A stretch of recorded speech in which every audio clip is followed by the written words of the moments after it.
4 adolescenti angosciati alle prese con le prime esperienze da adulti e le inquietudini della loro età. Palo Alto, l'esordio al cinema di Gia Coppola, è tratto dall'omonimo romanzo di James Franco, qui anche produttore e attore. I had written this book, and because I have been in the film business for 17 years, I of course thought about adapting it into a movie, but I knew pretty early on that I didn't want to adapt it myself, that if I did that, it would just be one more iteration of what I'd already done. And I liked the idea that I could give it to somebody else, and that it would be, you know, transformed or somehow filtered through someone else's vision.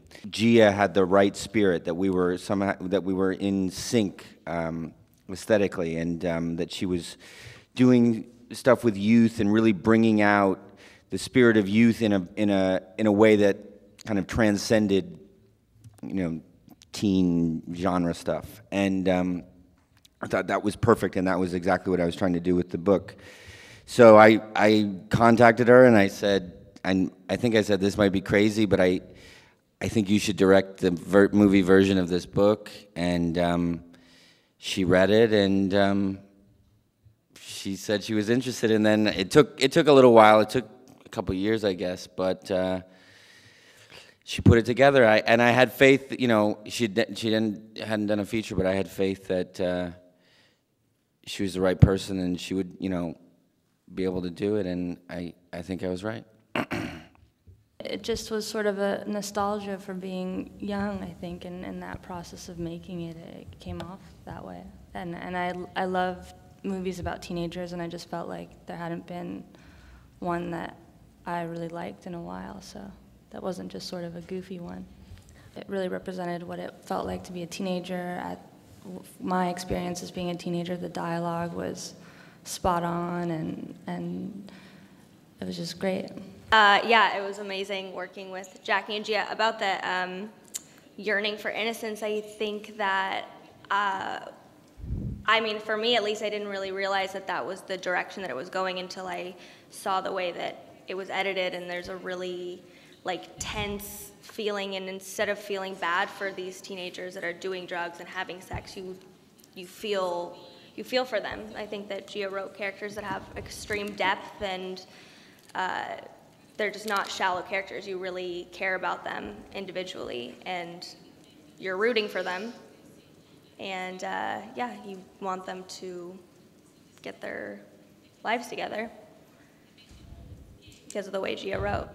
One of the reasons I was inspired to write about people in this, you know, period of life is it's a transition period, and you know, it's kind of a tradition now. You know, it's what J.D. Salinger was writing about in Catcher in the Rye. It's the point where, you know, innocence comes up against experience, and you start, you know, entering the bigger adult world, and a lot of things are new, and you start really defining yourself in adult ways, and it can be dangerous and scary and exciting and sad and, you know, everything. And so I think, you know, that's why you know, a lot of my favorite artists turn to this period of life for their work. So Gus Van Sant, Harmony Korine, Larry Clark, they're all, you know, very interested in this period of life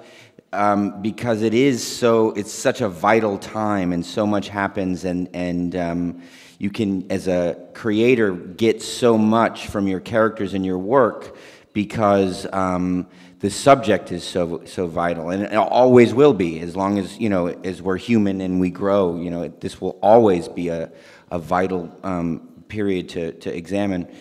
With this character, you know, the character I play, there were people like that around, and, you know, when I was growing up, and I've, you know, now that I'm an adult and have met many people, I've heard, you know, after writing the story about that coach, many people have come to me and told me similar stories, or, you know, that they knew of things like that happening. And so I guess it's just I don't know. I guess I was just writing about something that I had known about and just tried to make it kind of as real as possible. But also, I think one of the things that Gia really gets across in the film is that it's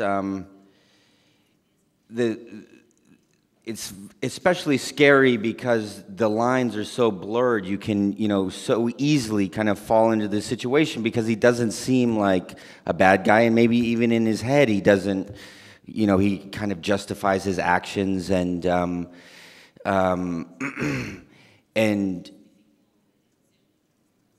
because he's not I didn't want to play him like a villain or anything like that, and it makes it that much more scary because you can see how easy it would be to just slip into a situation like this. And so, that's kind of, I guess, how it came about and why I wanted it in there. But.